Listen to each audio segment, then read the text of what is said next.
So first, let me kick off by saying that in the spirit of reconciliation, ScenoLab Australia acknowledges the traditional custodians of country throughout Australia and the connection to land, sea and community. We pay our respect to elders past, present, and extend that respect to all Aboriginal and Torres Strait Islander peoples today. We recognise sovereignty has never been ceded. It always was and always will be Aboriginal land. I'm joining you today in Brisbane from the land of the Turrbal and Yagara people, and I welcome you to pop into the chat where you're coming from today and acknowledge the traditional owners in that way. So a brief intro, and I did this last week, but for those of you who weren't there, so ScenoLab Australia is a new national collaborative network for researchers, educators and practitioners in performance design, performance architecture, interior and spatial design, and performance technologies. We would love for you to join us. At the moment, we are waiving registration fees for the first year because we've got some funding to get started, and so you can join us for free. That QR code I think will take you through to our website with some more information and the registration page, or I'll share that in the chat in a second.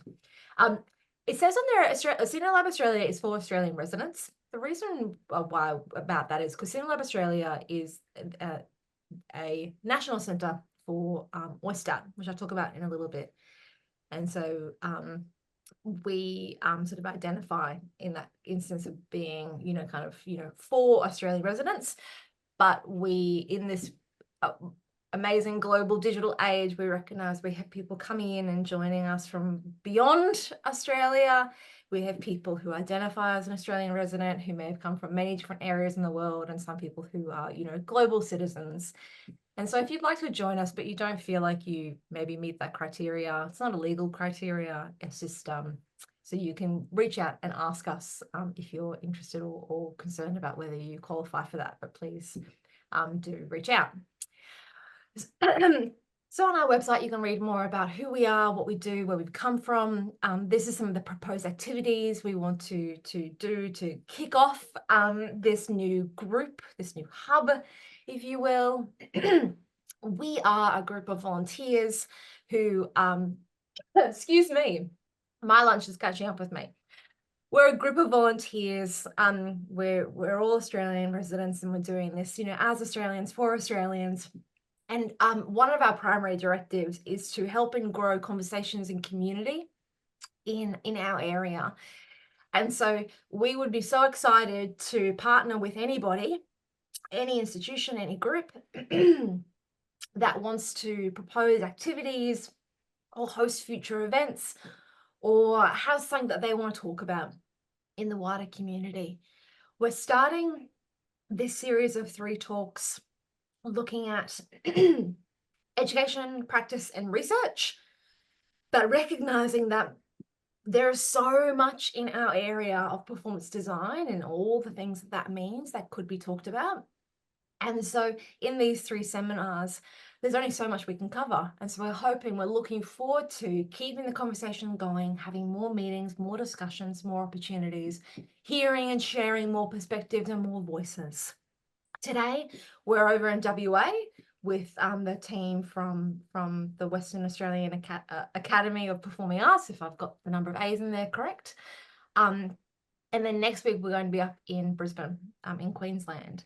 And so we're getting a few perspectives from our country through these talks, but there are so many more. There are so many more people, so many more institutions working in this space. And so we're really looking forward to continuing to share all of those. We are in the middle here. So this is our 2nd seminar. Next week, we are focusing on research. And so that final session, we can announce the speakers today for that. So this session next Friday will be facilitated by Tanya Bayer, who is the research co-director, I think, or director of the Performance Ecology Research Lab at Griffith University, and going to be looking at what it means to research performance design in Australia. So some perspectives from emerging and established Australian researchers. And so there's that list there that you can see. And so that will be our final session next week. So please, if you haven't already registered, you can jump onto our website, or I'll also share a link in the chat as well where you can do that.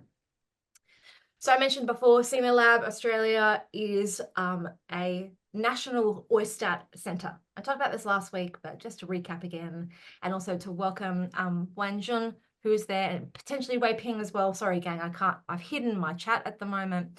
Who have joined us from Taiwan as part of the OISTAT headquarters, joining us today to share. So ScenoLab Australia is the first national OISTAT centre in over 20 years for Australia.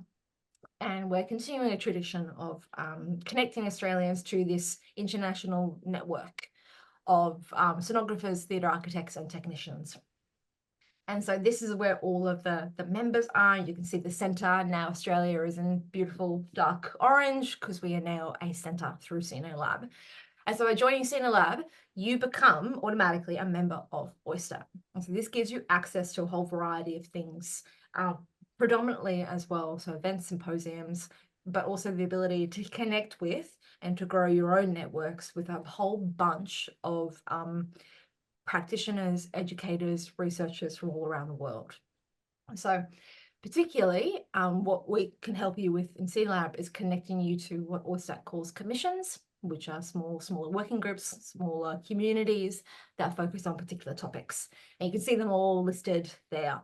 And there's already some of us who are firmly connected to OISTAT, who have been as individual members, but now if you join ScenoLab, you can get connected for free. And so when you register to join ScenoLab, it'll ask you for your preferences in terms of what you might be interested in connecting to. And so those of you who filled in that form, you would have elected some interests there. And you can also jump on and do that there. Just a bit of housekeeping. I'll note that thank you to everybody who has completed that registration form. Once we get through the seminars, we'll be reaching out to people to confirm that you are now a member, and then also connecting you with those commissions that you have nominated that you want to be a member of. And so we've got a little bit of housekeeping to do with that. And so thank you. We have received your information and we will get back to you soon about that. So let me now throw over to the team from Western Australia. So Jeremy, Brian, Fiona and Jason, who are joining us today from WAPA, who are going to be taking us through our second seminar looking at practice in Australian performance design. So thank you so much, team. I'll do some Zoom jazz and pin your camera so everyone can see you. And then I'll throw over to you there, Jeremy. And thank you so much for today. No worries. Thanks so much for that, Tessa. I'm Jeremy, and I'm joining you from WAPA. First, like to acknowledge that we're meeting together on Whadjuk Noongar Boodja, so the unceded country of the Whadjuk people of the Noongar Nation. And at WAPA and also at ECU as a whole, Aboriginal and Torres Strait Islander people play a really big part in the cultural, social, political life of our institution and wider than this institution as well. So we're very grateful and privileged to continue conversations around culture, storytelling, design, practice, the way that information flows between people on this country here.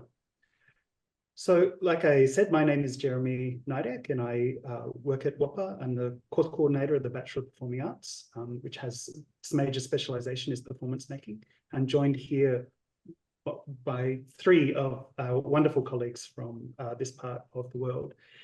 So rather than me reading out their bios, we've decided that we'd kind of open it up so that they can introduce themselves. So the question that I've posed is, what would you like the audience to know about you so that they can understand where you're coming from today? So maybe I'll go first, and that's the last time I'll big note myself, right? So like I said, I'm Jeremy. I'm using the pronouns he, him today. And I spent a long time working between Australia and South Korea. And I moved over here after working at QUT in Southeast Queensland, moved over here about 2.5 years ago.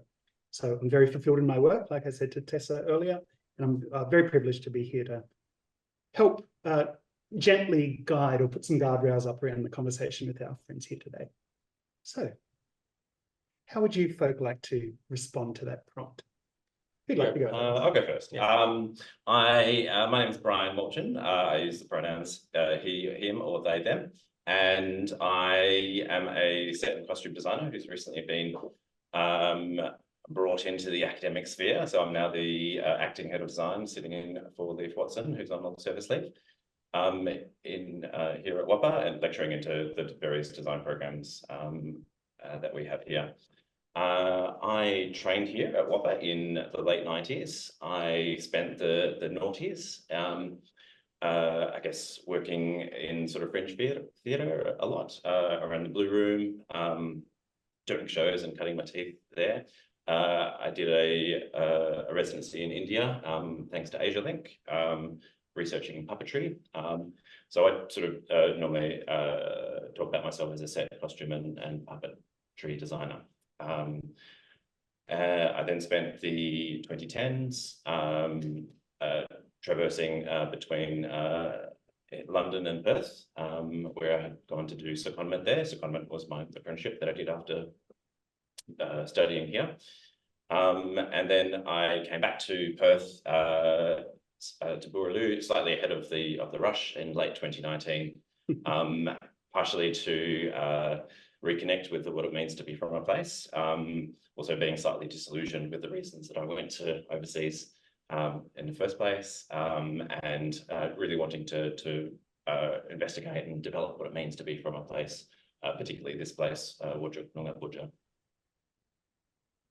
That's great. I can't compete with that. I don't think any of us can. It's not a competition. No. Well, it is actually. I'll go next. My name is Fiona Bruce. I was a WAPA graduate in 2009. So I did the design course and then I moved into set and costume design in Perth, which normally means doing a variety of things, being a very small but community focused industry. You get to try across like theatre and dance and different scales of productions. Then in 2017, I did my master's. I studied communication design at RMIT. And that kind of led me into different design disciplines. So initially sort of graphic design, but also spatial design. And then when I came back to Perth, I worked at Perth Festival for the last 3 years in a role called brand activator, which kind of makes me cringe because it sounds like such an awkward title. But it was essentially branding, so graphic design related things for their festivals and events, but also with a little bit of like experience and spatial design elements added to it.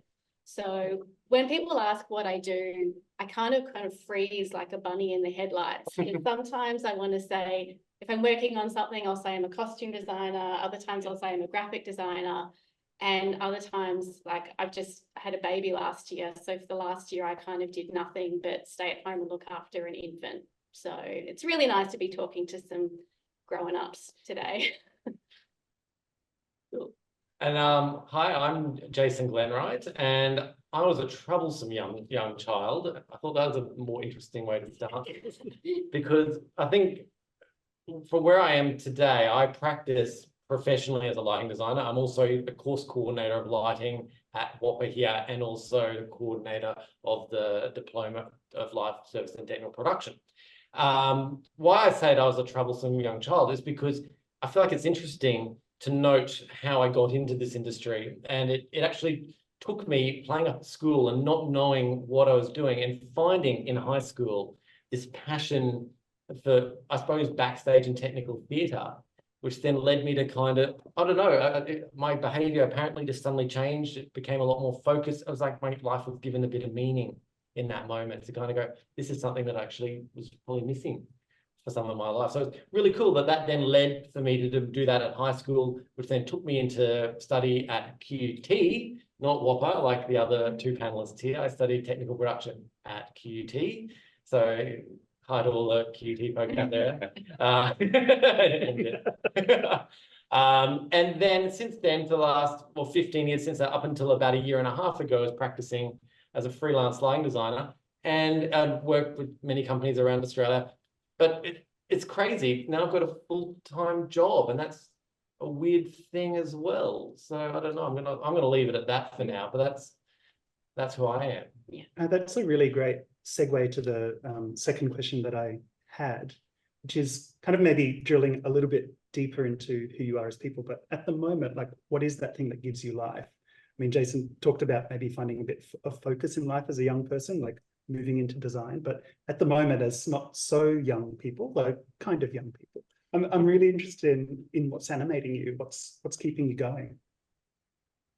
Would you like to go first time? Yeah, well, I've had some time where I've actually stepped away from design, like I said, and then you really notice how much it feeds you when it's not there, because the opposite is sometimes you have too much going on and you feel a little bit burnt out. But when I was just focusing on childcare and domestic stuff, I felt like claustrophobic almost, like I wasn't being able to engage mentally as much as I wanted to and artistically as much as I wanted to. And I think one of the things about design that I love is when you get a new project, there's always going to be a topic on that project that you don't know enough about, like whether it's a historical period or a particular kind of political landscape that you need to investigate, or I don't know, there's like just a lot of things, and just discovering about the world, but using design as the vehicle to get there, I think is just like what really excites me sometimes. And when it's not there, you go, oh, my brain's turned to porridge. I definitely feel that. Like, I think we all had an opportunity a few years ago due to the global circumstances to sort of really find out what it was that in the absence of work, what kept us going. And for me, it was I learned that I really needed people, like that interaction, that collaboration of working on a thing together. And that's why we all came in the same room today. Yeah.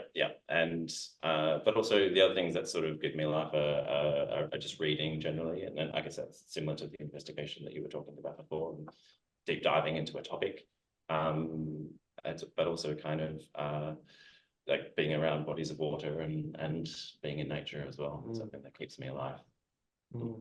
I always say to the students, you know, if you want to be in a career in the theatre, do anything outside of theatre when you're outside of the university as possible. In fact, don't even get a job while you're studying here at I was going to say QT, at WAPA, while you're studying at WAPA. Do something completely different. So when you graduate from here, you'll have that experience. And I must say, I love when I'm not here. I've got a little garden we've built in our little apartment here that we're kind of tendering. You know, what I'm learning about Perth weather is that, you know, it's freaking hot in the summer and everything dies, and then you plant something that survives that, and then in winter it's rainy and cold, so it dies again. So, you know, that's the fun balance for me at the moment. And then working with light, how much light does that plant need? And you get your Lux meter out and you go. So not only is it a tax deduction, hopefully my accountant's not listening to this, but also it's, you know, a great practical item outside. But that's something that gives me life, getting out to nature as well. During COVID, I actually got a little job at some people might know, I love shopping centers. I love shopping center design, and I don't know, it's one of those weird things. It's like you walk into a shopping center and you feel familiar. I don't know, maybe that's just part of me. No, I get it. But yeah, it's like familiarity. You walk into anywhere, you feel like you're at home. But I actually took up a little job at a concierge because it gave me that opportunity to interact with people and to help people. And I thought, this is something I know a bit about. I want to help people. I love helping people. I feel like as a lighting designer on a team, you're a team player. You know, you're always working with others to kind of help others bring their visions to life. So in that sort of context, I was like helping someone find, you know, Lowe's, you know, or Kmart, you know, and that to me was just a slight little fulfillment while the industry was building itself back up again. There you go. Another wonderful segue. It's almost like we're playing this conversation. You know, kind of zooming in, like the Google view, I guess, kind of zooming in on this idea of what gives us life, but a little bit more specifically, and some of you have pulled this out a little bit, but when people aren't knocking on your door offering you work, or the phones aren't ringing hot off the hook, we mentioned that, you know, the global pandemic really put a spanner in the works for a lot of us. But not just to do with the pandemic. When life circumstances change and work's not coming, how do you keep yourself creatively nourished? Or how do you keep your technical skills up to scratch? Like, what are some of the things that you fill your life with? If we were on a first date, it might be, what are your hobbies? But, you know, maybe we start with Brian, not that we're on a first date, but we did see last time. Yeah. I find that things that I need to keep over the past couple of years. Actually, I've started up a little community group of my own. That's like a life drawing session. It's once a month, and that's something that keeps up my drawing skills, and also enables me to bring a completely random community together to do to be surrounding a naked person in a room and trying to transcribe them in a two-dimensional form. And I found that's been a really good thing to focus on, and it's that aspect of to keep my drawing practice going. Initially was the inspiration for that, but what's been really great about it is building a community around that. The other thing that I like to do is basically just reading and writing. I mentioned before reading, but also writing, and something that I started doing a little while ago was writing audio tours for my little locality around where I live in Waldeella, which is Fremantle, and over here in the west. So yeah, that's my bag. That's great. That answered a great conversation question that I had earlier today when you mentioned the life draw. I didn't know whether you were the model or whether you were so now I know that I can sign up and we can maintain our professional boundaries. Wonderful. No awkwardness of not looking at you in the eye next time I see you. You're very well. How about you, Jason? What keeps you creatively honed or ready to work when the jobs aren't there? There's a right answer and there's a wrong answer, and I'm trying to figure out which one I should do. I'd love them both. Let's do both of them. Okay, the wrong answer is I look up other lighting designers' websites and look at what work they're doing, and maybe that's not the wrong thing to do, but I actually like to keep tally of what else other people are doing. I'm actually I love being... Who got the job rather than you? Yeah, exactly. Yeah, and then go and cry for a bit, and then come back and go, okay, I can do better, and then cry a bit more. No, I think I actually love looking at other people's work, not only lighting, but set designers, costume designers, even like any sort of video. I just like getting inspired by seeing work, and it's that sort of thing, you kind of take a little idea and you shelve it. I don't believe there's necessarily any more an original idea and you can't. And something else I've learned over the years is that you can't copy lighting. You can look at somebody else's lighting and go, that's really cool, I might try that, but you can never copy it because there's always a context. And the context comes down to the play, the theatre, the moment, the equipment. There's so many things. I remember once looking at an image when I was young going, it's a really cool wash of the stage, that red, it feels so vibrant. I'm going to create a red wash. And what I realized, however, once I did it and it looked crap, is that the actual set was red and they just lit it really well with white light. So sometimes when you're young and you're trying to figure out what you're doing, you go, that's the image, you want to do something cool. Yeah, copying's sometimes not the best thing, but understanding where it's coming from. And I love looking at other people's work and going, how have they interpreted that? And how have they made that sort of leap? So that's one thing I like to do. The other thing, of course, is just gardening and then getting away from just everything to do with theatre, just to really distance my mind from it. Because, sometimes, as you say, sometimes it can leave you feeling a bit down when you start thinking, why didn't I get the job and all that sort of stuff. But yeah, I think the other, yeah, I think what was the right answer or the wrong? Which answer did you give us? What was the question again? How do you I'm digging down a hole this way? Exactly. No, I'll get back on the backhoe. How do you keep yourself creatively engaged or technically honed in the period in between? Oh yes. Okay. What I've learned is that I'm quite useless outside of the realm of lighting. So I think I've been lucky throughout my whole career that I've been fairly busy. I've been busy enough to keep myself, rather occupied. I didn't take this job at WOP because I got a lull and decided, stuff that, I've got no work, I'm going to take a teaching job. I took it for other reasons, but I just wanted to know that, I think I've always just loved trying to better myself in the practice. There's many different practices in lighting design, like there are in design as well. Like, you've got graphic design, for example, that you can move into, and with design, you can also do costume sketches and a lot of things. Lighting, is generally always a live thing. Some people do video and branch out to other things. I don't. I'm not that skilled. Architectural lighting, some people do that. I don't. But there's so many other little fields you can go into. But it's one of those things that I just.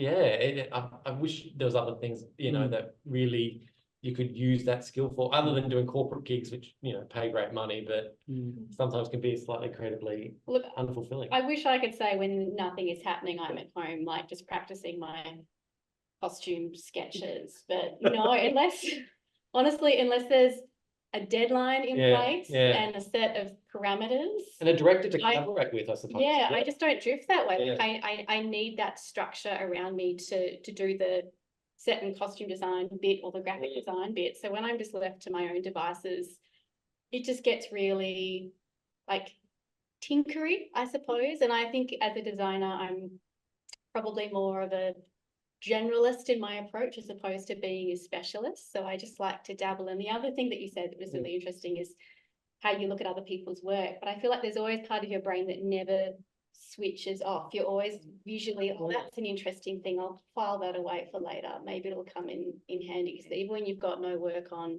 it could be like, I don't know, books that you're looking at, TV shows, exhibitions or something, but that bit never really goes away. It's always just like, putting deposits in the visual bank that you've got going on. Yeah. I mean, that's similar advice that I give often students, like, what can I do over the summer? You know, I'm like, go rock climbing, go for a hike, use your body in different ways. Like, yes, you could go do a tap class, but, you know, just that kind of feels like just coming back to class.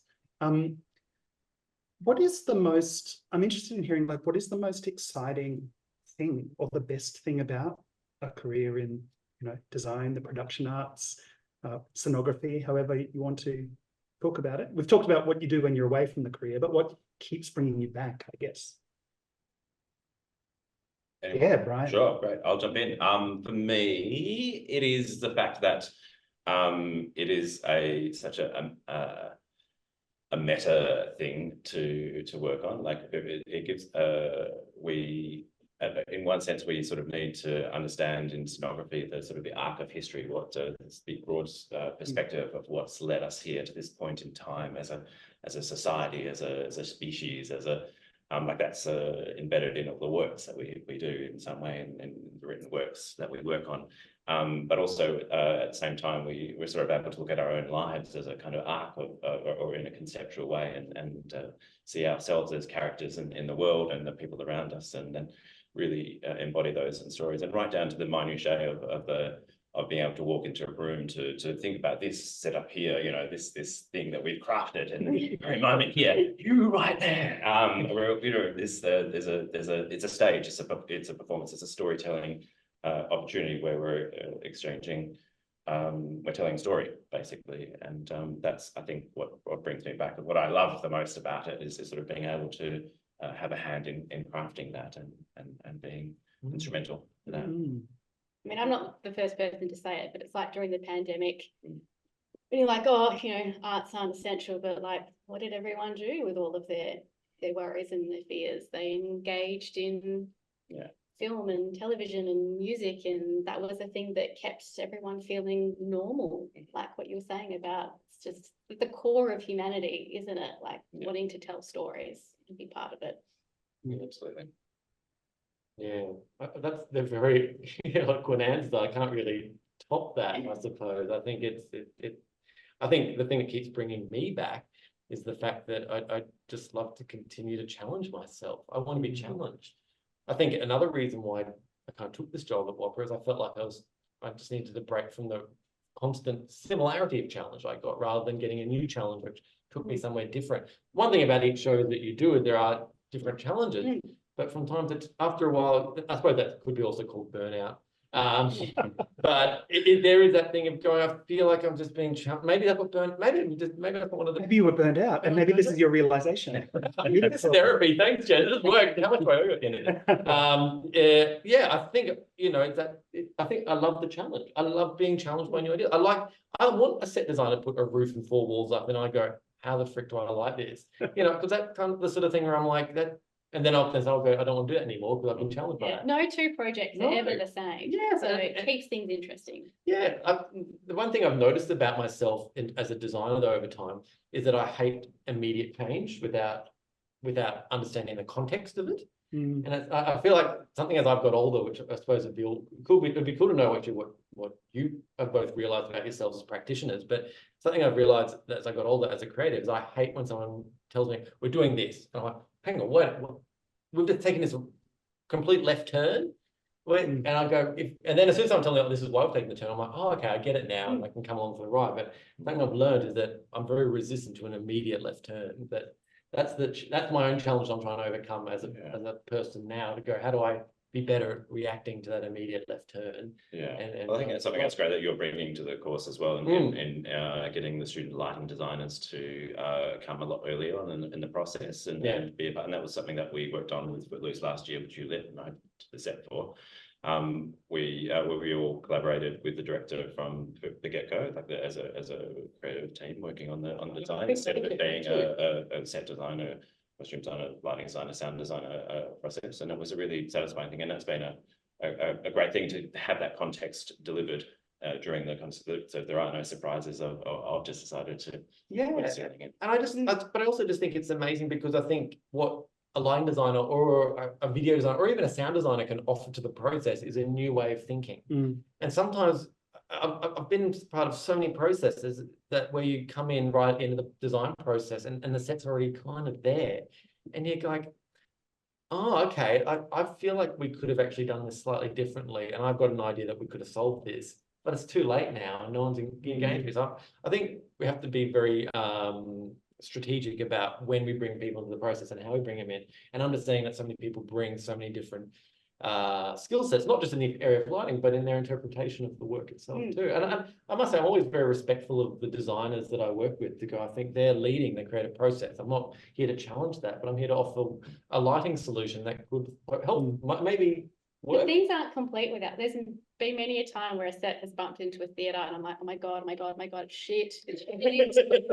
And then the lighting designer comes in and they start like doing their focus. I'm like, oh, we're good. So, they haven't lit that thing that I don't like. It looks like a theatre show now. Once you turn the fluoros off and you know, you've got a wash of colour, you're like, yeah, we're there. Yeah. Nothing like a good blue wash on stage. Even a pink wash on a musical, you know, solves everything. So Jason posed a great question about, like, have there been any late-breaking realizations about your practice, your life, your process recently that you'd like to share? I would like to say I felt liberated as a designer when I separated my creative output from my like income stream. So by going into commercial design and doing graphic design, it pays more. You often have a better sort of structure. And that meant when I did have like a theatre project come up, it wasn't, oh, I've got 3 theatre projects and they're all paying badly, but I want to do them. And it was all very bitsy and chaotic, but I just do one and I put a lot of myself into it. And then I know that it doesn't have to be my income stream as well. I think I was just asking theatre to do too much to fulfill me creatively, but also like just the nuts and bolts of living. And it was a big juggle, but when I separated them, it worked. And that's I think, we were talking the other day, this is one of the best points I think I've ever heard. I think we all have to remember this, is that I'm not Jason, a lighting designer. I'm Jason, the person who's going to go on holiday as soon as this podcast is over. You know, we've got so many other parts to us. We shouldn't be attributing our role to us, because I think in theatre we're so much like, this is who I am and what I do. And then what I've noticed is that a lot of companies then put you in that box and make it hard sometimes if you wanted to branch out and become a director, for example, or move into creating sort of other sorts of work outside of your perceived scope. It makes it very difficult. So I think we have to be very aware that we're not just, we might be great lighting designers, we might be great designers, we might be great costume designers, but we also are great, well, some of us are great humans, others of us just tell bad jokes and don't want them to shut up. Yeah, well, when we were having that preparatory conversation, we did talk about the interplay between self-worth and creative output. And another thing that comes up with working in institutions is maybe between your self-worth and the regard that your students have for you, or that your colleagues have for you, or your self-worth and the regard that reviewers have for your work. I'm wondering if and like whether those things are reconcilable or whether they should be kept separate. I'm wondering if anyone has had any further thoughts about that. Yeah, for myself, I've always very strongly identified with when I started out in the career of being a designer, and like I am a, that was the first thing I said when I introduced, and still kind of the first thing I say when I think more recently I'm sort of realizing that it's actually it's quite a bad thing to do. It was great for me as a graduate to kind of like to get work and for people to share around, but the more recently I've been thinking about how what a kind of negative thing it can be by when you were reduced to just this singular identity.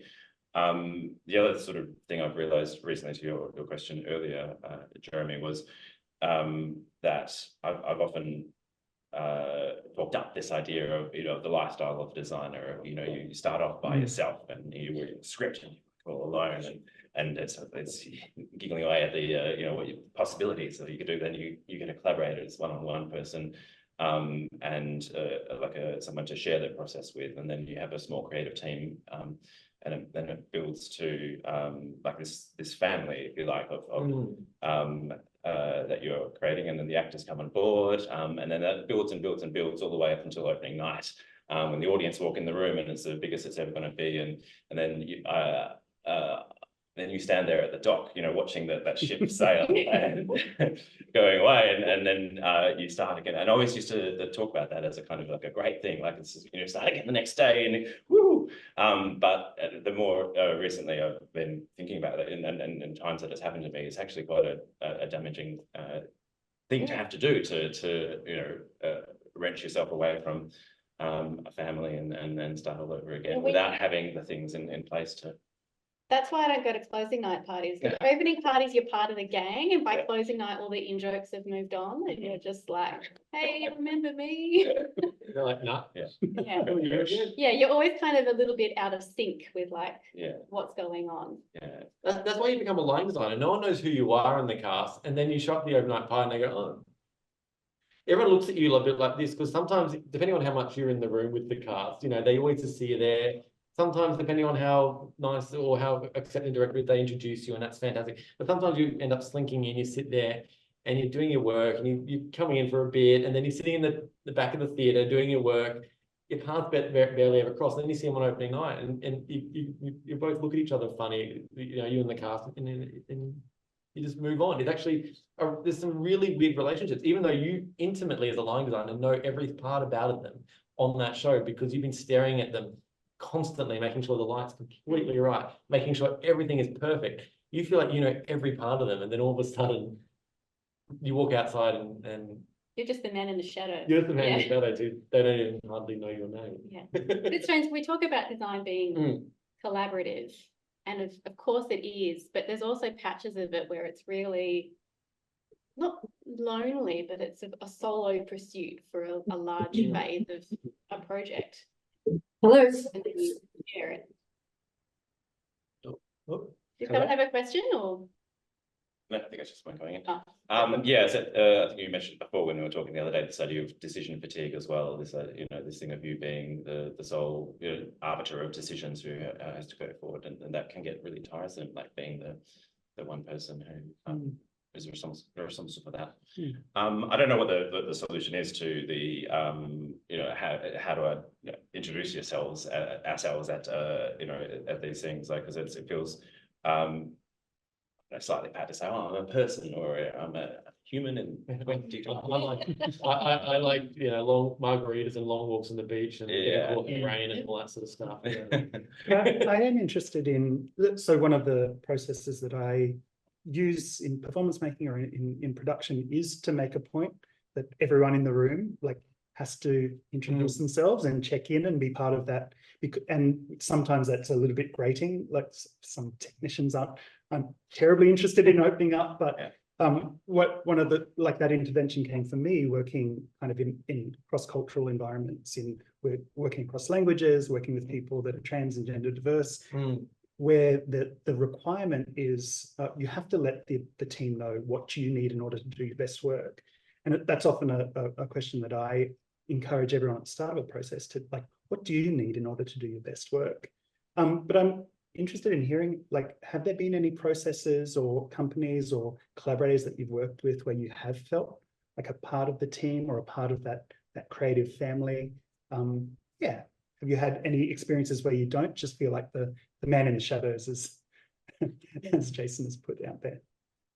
Well, I think the few times where I've been involved in a creative development before like the main thing kicks off has just been wonderful. That's amazing, isn't it?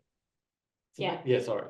Yeah. So the one that comes to mind was Animal Farm for Black Swan a couple of years ago. So it was a new script and we had a video designer. And so we had to, and it was a very video integrated piece. So we really had to spend time nutting that out because there's a lot of technical stuff and it was an area that I wasn't familiar with. It was just fantastic. Yeah. Yeah, creative developments. Who would have thought they could make things better? Yeah. Yeah, no, I think I agree. I think the longer those processes happen, and I think for me it was a community festival project, Esperance Festival of the Wind that I worked on a few years. It was large scale puppets, but the community had written a script and they approached Karen Hethy and myself as we were collaborating at the time quite a lot.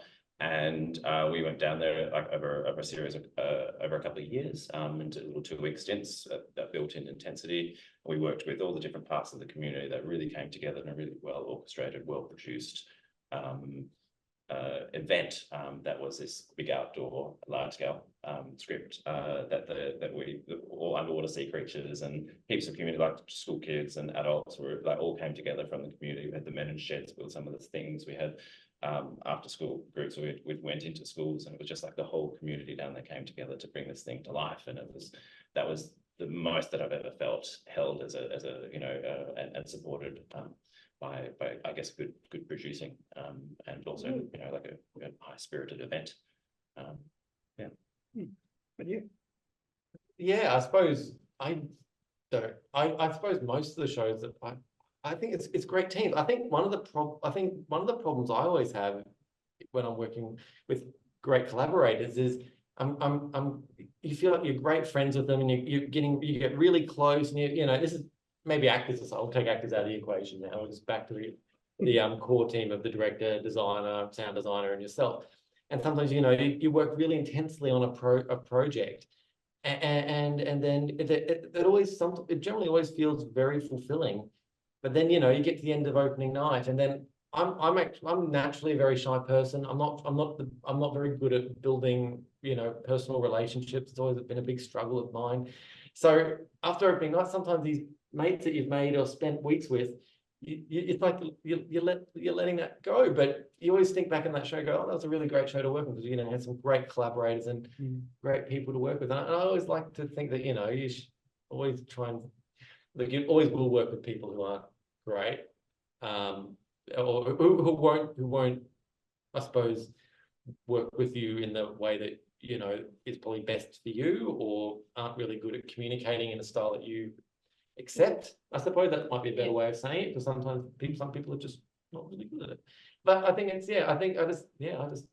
just love being in a room with like-minded, passionate people who want to work on a project and everyone just values each other. They don't care how much experience they've had, as long as they're involved in the process. Yeah, and I think on that as well, and I guess that comes back with the community projects, that sort of spirit of play. Like you're not being like, I'm the fancy designer and I have all the answers. Like you can throw things out there, have them bounce back. Like they don't all have to be like the best idea, but it's just what you generate out of that energy. But sometimes that silly idea you have, even though it's not going to fulfill, might stem somebody else's idea and start something else. And I think that's a really cool creative process. Yeah. And also like with the decision fatigue that I was talking about, when you feel like everyone else is bought into it at the early stage, you don't feel like you're carrying it. It's like your sole responsibility to pull it off. Like if everyone else was there from the beginning at the initial concept creative development phase, it feels far more collaborative and you can celebrate the wins together and the wonky bits together as well. Yeah. I mean, one of the big shifts in my own practice the last 10 years has been actually identifying that friendship is one of my methodologies for not only kind of academic research, but also creative practice. some of the literature around that talks about projects that use friendship as a methodology have to follow the same timescales as relationships, right? With all of their ups and downs, awkward conversations, the negotiation of kind of strengths or love languages, if you buy into that. When we were talking earlier this week, we started kind of teasing around the edges of the awkward conversations that come up in collaborations or when working with producers or working in companies.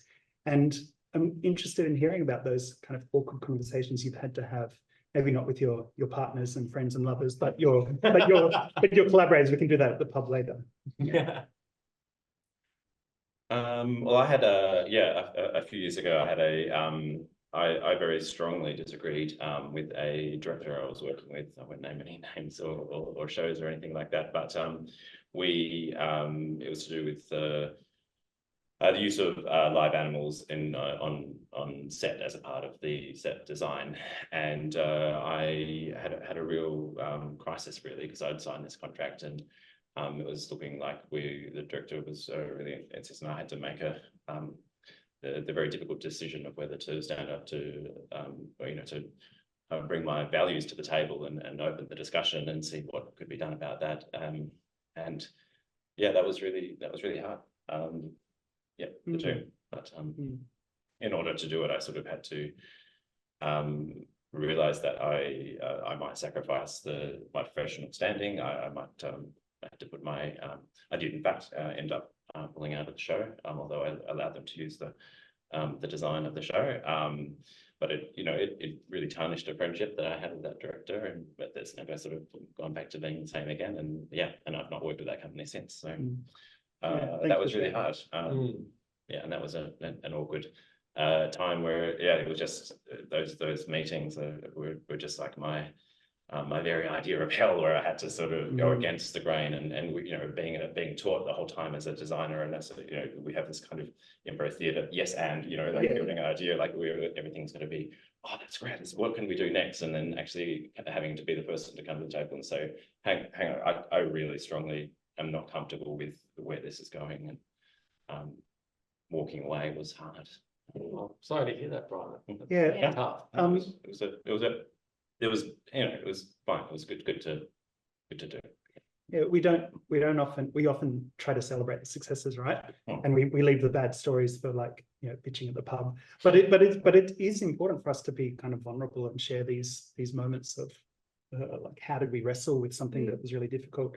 Tanya's written in the chat that she's felt similar with her sustainability values, and when sustainability values are in conflict with an organization or with collaborators. Absolutely. One of the tricky ones you get sometimes is when you're working at a theatre company, an artistic director has an idea, but the artistic director is not directing the show. It's a director. And I won't ask you to name names. Exactly. But yes, and the director's really happy with what you're creating. And I've been sitting in a theatre before, and an artistic director's run up to me and starts going, "This is wrong. This is lit completely incorrectly. You can't do this. This is embarrassing." All this sort of stuff, and you're just like, "Oh, okay." Well, you just have to kind of let the fire kind of burn itself out, and then you have a chat with the director, and the director's like, "Mate, I love what you do. It's up to you. You do what you want to do." And then they've put you in. I know, they shit put me in a there. really tricky position. So they were supportive of me just leaving it the way it was. If they want to, they were just like, they understand the pressure. But sometimes those sort of situations which come, and look, I'm a lighting designer. This happens, I think, to directors. I was going to say all the it's time. awful. And I don't envy those, because the director is generally more on the cold face of that than the LD generally is.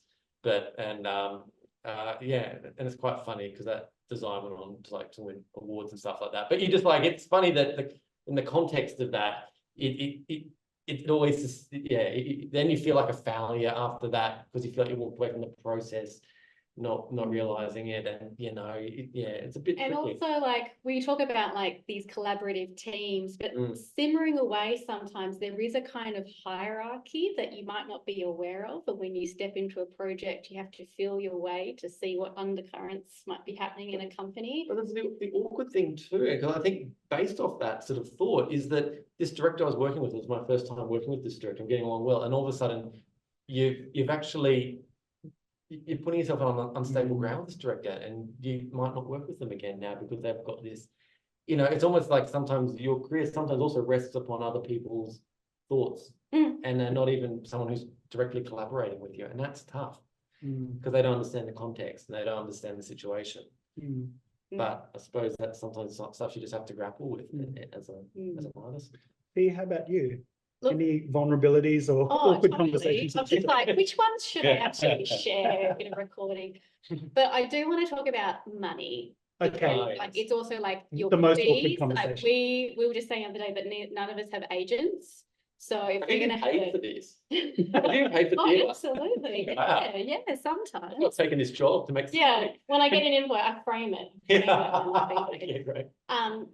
But yeah, to have those conversations at the start of a project, it's like, oh yes, I'm very creatively invested in this, but also how much am I going to get paid? And it almost seems early on, I was very intimidated as a young designer, being like, I don't want them to think I'm money hungry and it's all about the money, but we're doing a job and we have a specialist skill, so we should get paid for it, and being able to share how much you're worth. And when I did that training with graphic design, I was just floored by how many frank business discussions there was compared to theatre. It's really helped me to be like, this is how I define my time. These are essentially my billable hours. Yep. If this is the fixed fee, this is how much time I can give you. And it doesn't mean I won't work on the project, but now I'll be like, the rest of this work is like pro bono, but you need to see how much. You need to know how much time it takes. And then I think the other money conversation is about like the show budgets that you might get. So if you're an independent theatre designer, you might, like I do a lot of like small shows as well, where you are managing your whole budget. And so that money kind of goes further because I know I'm comfortable stretching it in certain ways. But when you work with a larger company that has more structure to it, those have hidden costs that you might not understand. Yeah. And although it's really nice when, you know, you're in a position where it's like, don't worry about money, just do the design, we'll let you know. When they come back and say, oh, you can't afford that, your next question is obviously like, but why? Like, because when I thought about it, it was only going to be this much. But there's all of these hidden expenses and processes that you're just not privy to. So they can be quite awkward conversations. Yeah, so Simona's said in the chat that they've found fairer conversations happen out of the theatre. And like I'm talking to director friends of mine that have worked between theatre and film and TV, for example, those kind of frank conversations about, well, these are my call times and that's it. It is really interesting. It's interesting. One of the best things, and this is an advocacy for anyone who actually works in academic job, one of the best things is if you don't know something, you can get someone to teach it and you learn there at the same time as well. It's great. That's what I've learned. This is the fantastic. One thing I got an architectural line designer. I've had him for 2 years in a row now. And one thing that I learned from him, and this architectural line design, is how much he gets paid to do to consult, to just look at the drawing, just to set up, just to design the front of a building, for example, that is award-winning. That is, well, is scoped to be award-winning by the client, and it had, let's say, only about 30 or so fixtures on it, if that. And you're like, oh wow, that's more than an Opera Australia fee that you'd get.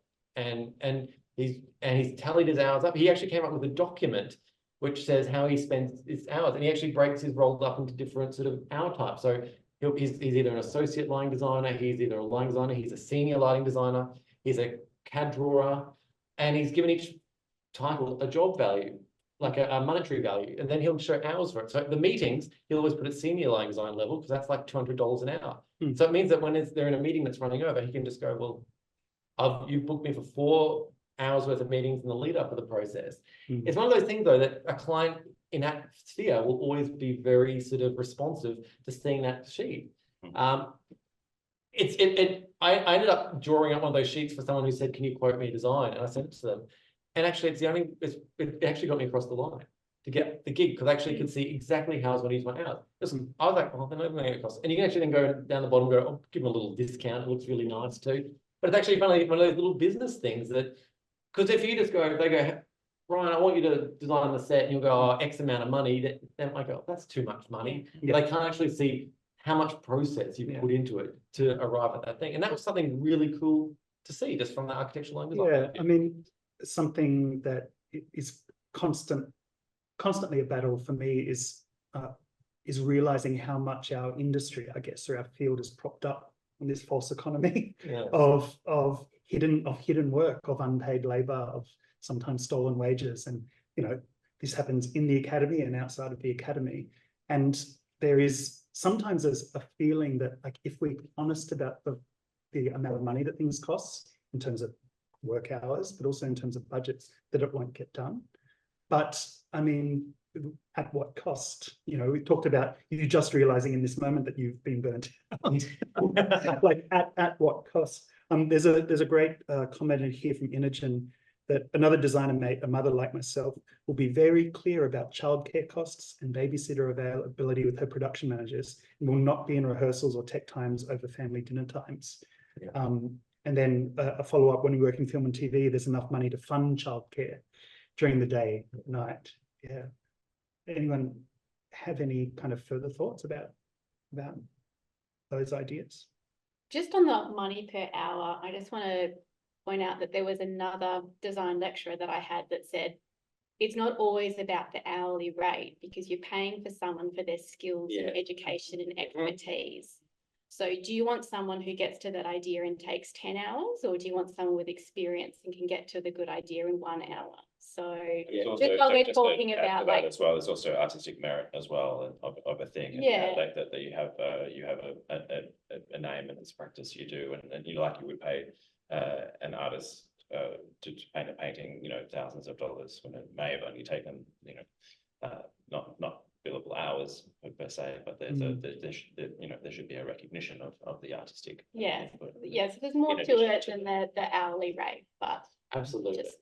But sometimes that's a really good thing that you can sort of, and you know, you can always use as a bit of an argument to, as a base point, I suppose, to give them, because a lot of people, especially in the professional industry, always generally come back. Like, you're 100% right. A skilled person will get it done much quicker, but if you know, you could still put the hours in there and go, I'm going to put a couple of extra hours up my sleeve because I know it'll take me, let's say, 2 hours to do, but I'm going to give myself 6 hours because I know there's going to be changes on top of that.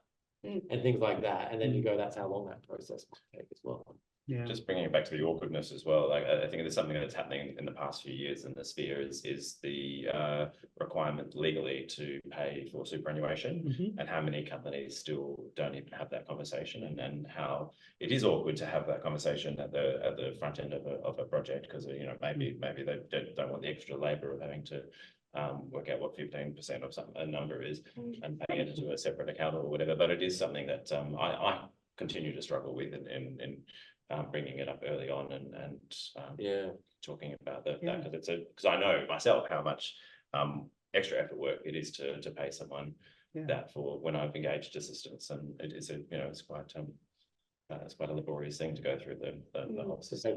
Yeah, we've got a comment in the chat. Yeah, the willful ignorance of not paying super.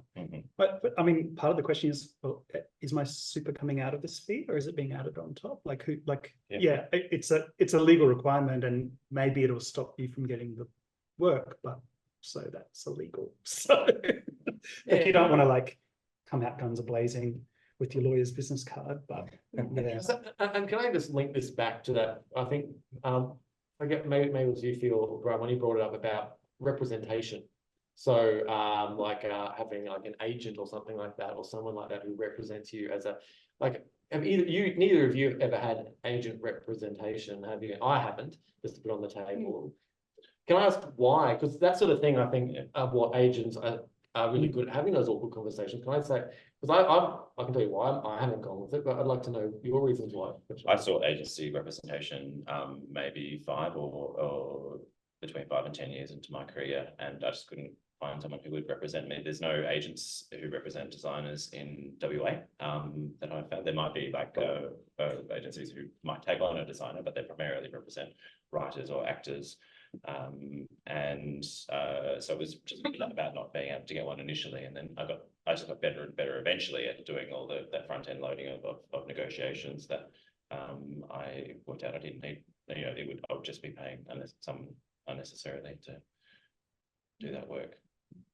Yeah, there are on the internet. There are agencies now that do take on primarily just production. I know there design are people. WA designers who are represented by Eastern States. So it's not a possibility, but it's just not something that happened for me, and I'm not sad about it. Yeah. I always thought it was something that you got when you were an established artist, not as an emerging artist. And I was already getting anything, like Brian was a mentor when I was a student. So any project that basically he didn't want to do, I wanted to do it.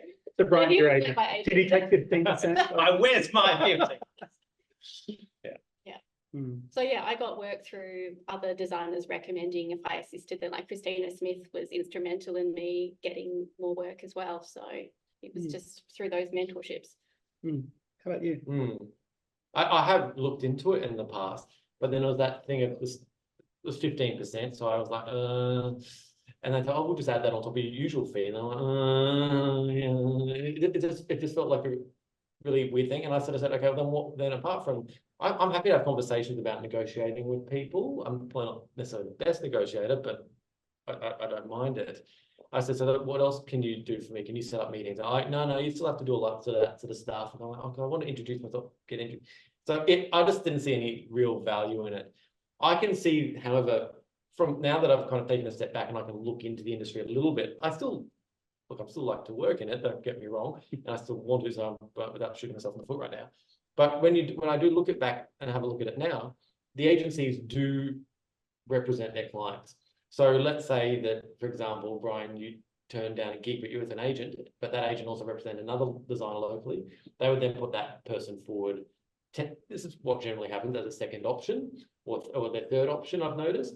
And to the director or the producing company, generally this is more in producing companies I've noticed, and then they'll have their choice on that, rather than sometimes, unless the director goes, I want this person, if they're not available, I want that person, that the actual agency will make that decision. And that for me got it in the last year, just watching that actually has maybe, oh, that's a bit kind of crappy. But anyway. We're coming towards the pointier end of the conversation. And one of the final questions I want to ask before opening it up to the audience is, what's the big idea that you're currently wrestling with? Or maybe it's a hunch rather than a big idea. Maybe it's a dance rather than a wrestle. But I'd love it if you'd let us in for a moment about like what are those big ideas that are animating your practice? Jason? Big ideas that are animating my practice. Your practice or your life or the. I think it's actually just how to continue to be better. I don't know. You Trump be best. I don't know. I've always had that mantra. Like I'm always quite self-competitive, and generally I'm only competing with myself, and that's the worst person to compete with. I suppose it's also just, for me, it's actually trying to be a really good and better educator, and through education, learning a bit myself too. It's been really cool to kind of look at students and go, how do you create students? How do you not put out 10 lighting designers into the industry a year? Because that's unsustainable. How do you create students that have a sustainable career that leads them into that if they want to, or allows us to fulfill the need that we've got in gaps in the industry at the moment, like with lack of lighting technicians or programmers?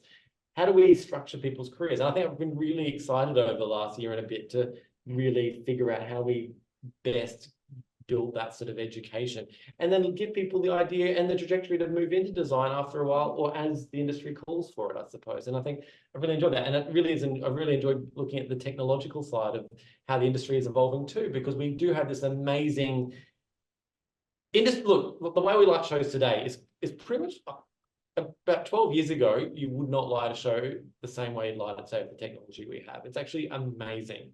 It gives us, a lighting designer, so much tool to use and to be adaptive and to be creative, but it's a new way of lighting. And I was never taught that because I was still in the days of a moving light was just starting to come readily available in theatre. So now every theatre show has moving lights generally and has LEDs and uses this technology. How do we use that efficiently and adequately. So because it actually has a different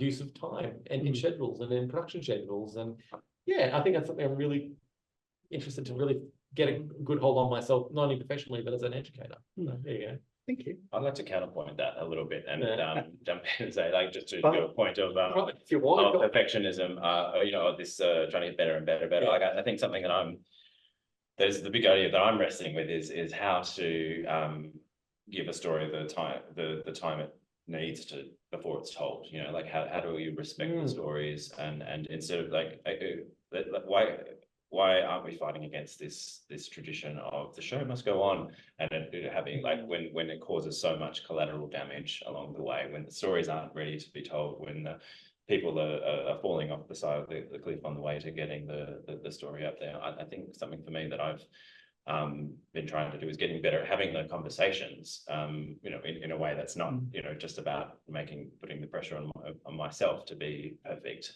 at it, is you know, having the conversations and finding the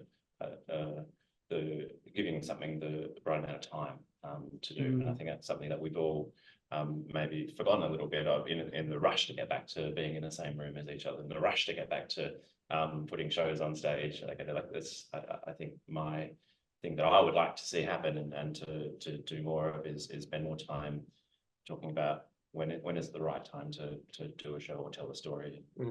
And you know, maybe we need to be more flexible. What a mature response. No, just because I feel like when I had that as well. Like, how do I make myself be better all the time? Yeah, like that's something that I did to myself. I know. I don't think it was good. I think I owe you $100 after this, bro. Called an awakening down this end of I got 15%. Yeah. How about you, Fiona? What are your what's Look, it's definitely a wrestle with thing. I think I used to pour a lot of myself into my work and get a lot of self-worth out of my creative outputs, which was maybe not very healthy. And now that I have become a mum, I have a bigger part of my life that I have to keep aside for that. So I don't really know, haven't figured out just yet how to be essentially like a part-time designer without compromising my practice. Still, you know, giving it all without actually giving it my all, because I can't give it my all. So this is just, it's a juggle. I don't know what the answer is. That's just what I'm figuring out, like the scale of projects that I might take on, how much I can see into the future to commit to things is very up in the air at the moment. That's wonderful. I mean, nobody asked me, but my big idea,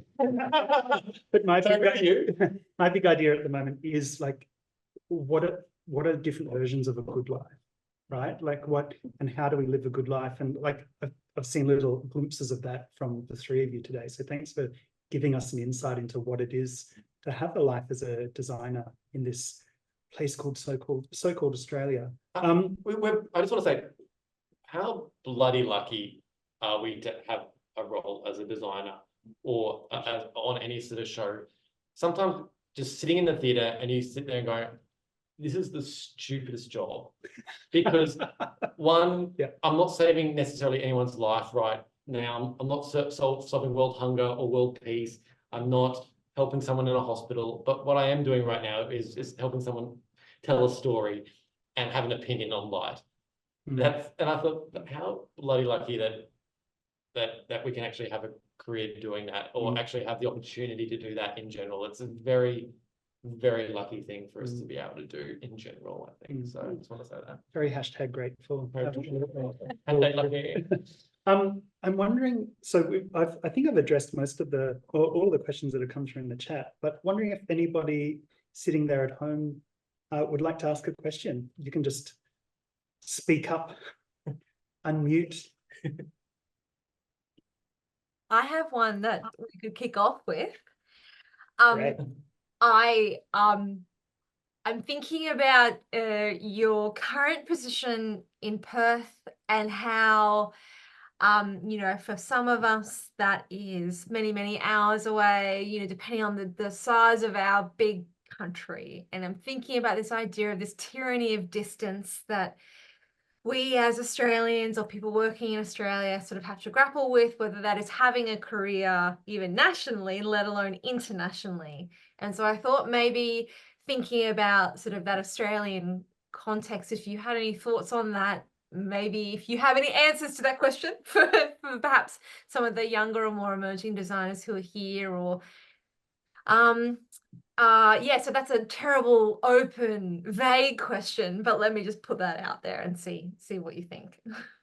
Well, it's a great question. That's a brilliant question. For me, I'm the worst one to answer it because I've just committed to not flying ever again. So and I also just am really interested in being more local and looking after my local stories. But I had a career where I've gone as far as I can. I chose London to go to because it was the furthest, the most opposite city I could think of from Perth initially. And so I think having that curiosity. Why did you go to London?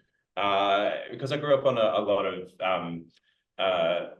sci-fi fantasy novels when I was a kid, and where there's a young male protagonist who goes off on an adventure and is building his Rome kind of thing. I was inculcated in that thing, and that's like part of the stuff I was mentioning before, where I had to really unpick that, and when it's one of the reasons I chose to come back and not do that anymore, because I think it was a symptom of what I was absorbing as a child.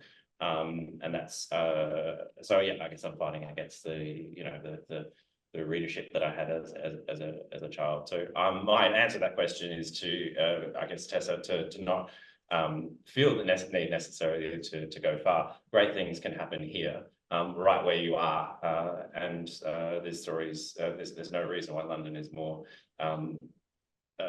glamorous than little old Boorloo or wherever you happen to be today. So that's my answer. I don't know. I'm kind of stuck here for a while. Maybe. It's funny, since I've moved here, I haven't actually lit a show over here, but I think I've lit, about 5 or 6 shows on the other side of the country. For most producers, it's actually not a problem. It seems to be a problem outwardly, but it's generally not. They'll book the flight and they'll do what they need to do if they want you, if they want you. It's a weird thing. I'm very, again, it's one of those lucky things, and look, I'd love to do something a bit more locally, so I don't have to do the flight. But the flight actually is becoming really short now, because when you get Wi-Fi on the plane, you can sit there, you can watch cat videos. It's great. Look at humanity evolving so you can watch cat videos 35,000 feet above the planet. I used to love flying. I loved it a lot. It was a great part of my life. But the other thing is having these conversations, like we have so much technology now, and having this forum that we can meet on together. I'm still colleagues with my companies. I'm still an associate of companies in London, and I still have things. I still catch up with them and contribute to their programs in various ways. I consult from a distance. It feels like we have all this amazing technology now. Why are we flying our meat sacks all the way over, to when we can just be for me, I can easily watch rehearsals from here. If I'm lighting an opera show in a couple of months, then I'll be watching rehearsals from here, and I'll fly over there for production week, and I can still engage in the process. I can still have production meetings. I still am having one-on-one meetings with I think the other designers in Melbourne. There's 3 of us in 3 different cities developing this project, and it just seems quite normal to do. Yeah, I don't think the technical stuff is the barrier. It's probably just the relationship building that is the obstacle. When you're like, it is tricky. It is tricky. Yeah. Well, that was one. I mean, everyone in academia tried to publish something over the pandemic, right? But one of the projects that we had at QUT was a production of Love and Information. I think it was Love and Information, directed by Kat Henry, who was in Melbourne. And she couldn't travel because we were in lockdown. And so we had her on a computer on wheels as the director. And for all intents and purposes, directing from a computer on wheels is one thing, but the thing that she missed was the relationships. And so she had, and we wrote about it in an article, she had to call the cast members individually out of hours so she could just have a chat to them, because there's none of that incidental conversational work that happens. So Yeah, finding new ways of being together in this kind of technologically mediated world, I think, is something that we're still trying to crack. I mean, maybe we'll all have kind of goggles or upload our consciousnesses to the We'll cloud. just meet in Facebook's metaverse and do our shows there. Something you can't do, and I think Simona, I can see Simona there on the chat from Cairns. Hi, Simona, how you going? I did a show back during the pandemic, and it was on in Cairns, and I had to zoom in from Brisbane to light the show. And I remember how I was actually very reliant on the eye on the ground. Like, I was lucky I had a great relationship with the programmer, because the programmer ended up being the eye on the ground. Your But proxy. yeah, exactly. Because you bring up some amber light, and amber just neutralizes it in the camera as almost white light. The blue light looked pretty good, but amber didn't. So you had to keep saying, is that face light bright enough? Is that amber too intense? Do we need to bring it back a bit? So that was just a really weird insight to. I don't think you can light on a camera yet. I think we should avoid that as much as possible. Yeah, I think we're a little bit different over here. It's just structurally in the West, where because it does cost so much more to fly to any other city in Australia, not just the finances, but the carbon of that, and you know the fact that we have nearer neighbours in Asia, you know, yeah, we're not sort of doing as much work with those people. Like, Which would be nice to do. There's a big difference. I would, you know, love for us to reach out more and do, for us to be collude with our, you know, our direct neighbours. Yeah. So it's not to the distance, you know, make the distance greater between here and the east, but it's a trickier for us here in the West. Yeah. Imogen's written, when Kristen Anderson and I were researching our book Performance Design in Australia, we started it as a direct response to feeling isolated. Kristen, Imogen, would you like to speak to that rather than me just reading your messages? Perfect. Sure, I can. Sorry, I couldn't find a way to put my hand up. It's not working on my screen, so that's why I thought I'd just put it in the chat. But I wrote that note when a few minutes ago, when you were talking about sort of that sense of feeling isolated. And I think particularly when you are in Western Australia, you feel isolated from the East Coast, where so much more work is occurring just through sheer numbers. But what we kind of discovered when Kristen and I were researching our book from Western Australia was that everyone feels the same way. Like, as designers, whether we identify in sound or video or lighting, costume sets, or all of the above, we actually do feel quite isolated in our practice, because the systems for joining us together have not been so established. So I think it's really interesting. Back then, I was saying to Tessa last week, I bought my first computer in order to write the book, and taught myself how to use Word and Excel in order to do it. But everything was pretty much all cut and paste on actual paper. But now, of course, in our digital world, we've got this extraordinary capacity to meet and to share stories. And I just popped it into the chat that APDG is currently hosting get-togethers for live performance designers to chat on a Monday lunchtime. At the moment, they're scheduled for the first Monday of every month. So the next one is next Monday, and that started in COVID.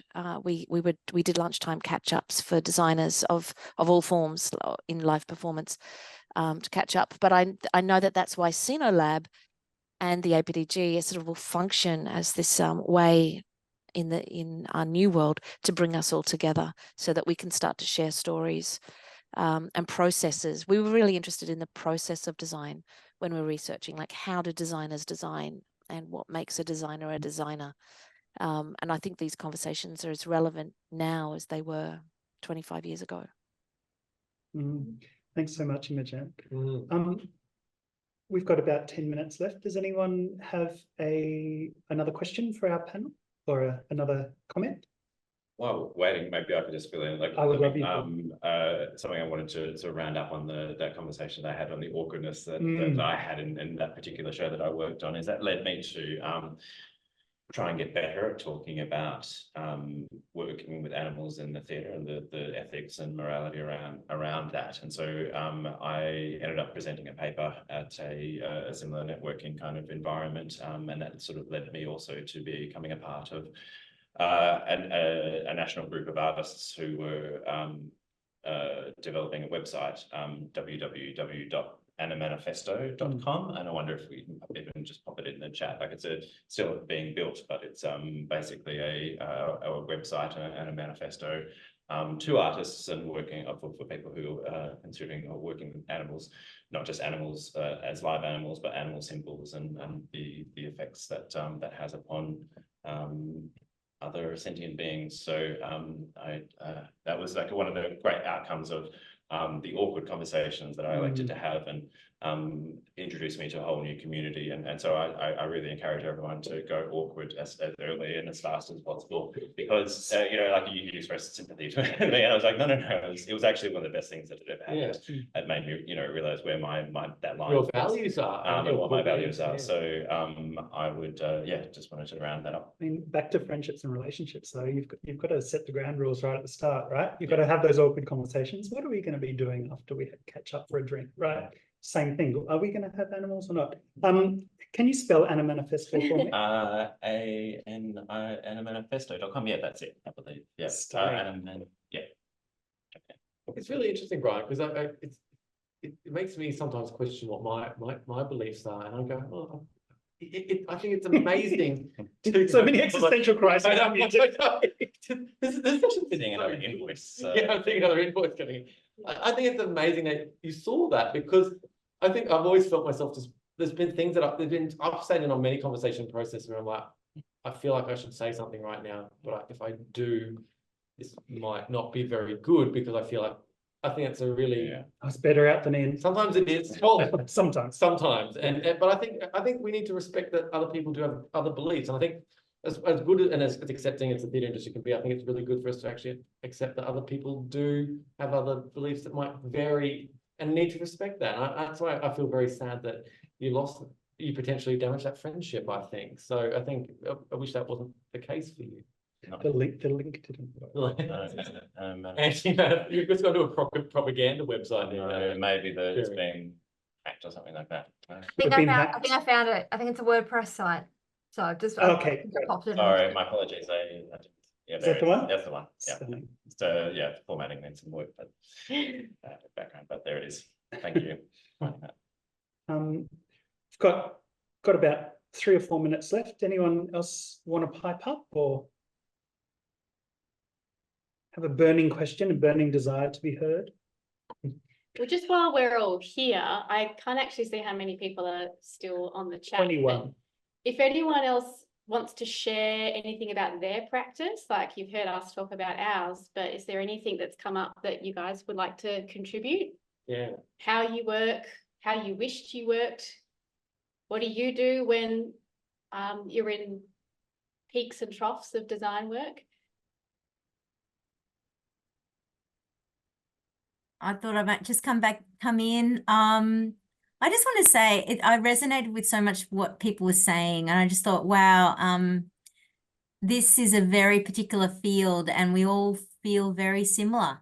You know, the kind of tensions that we feel, the funding tensions, the relationship tensions, the value meets job opportunities. You know, all of these things that I certainly resonate in my own career, and I'm sure I'm not the only one listening that does that. So it's actually really great to have these discussions, because it just realizes, you just realize, I'm not alone. This is actually how we're all feeling, and we don't often get a chance to have a frank conversation about it. So I really appreciate it.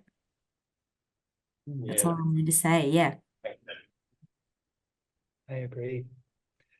Well, please join me in thanking our panelists. Maybe you can do some clapping or some finger slapping, or I might hand it back over to Tessa to wrap us up for the day. Thank you. Thank you. Amazing. Thank you so much, gang. Thank you to Brian, to Fiona, to Jason, and to Jeremy for facilitating that conversation.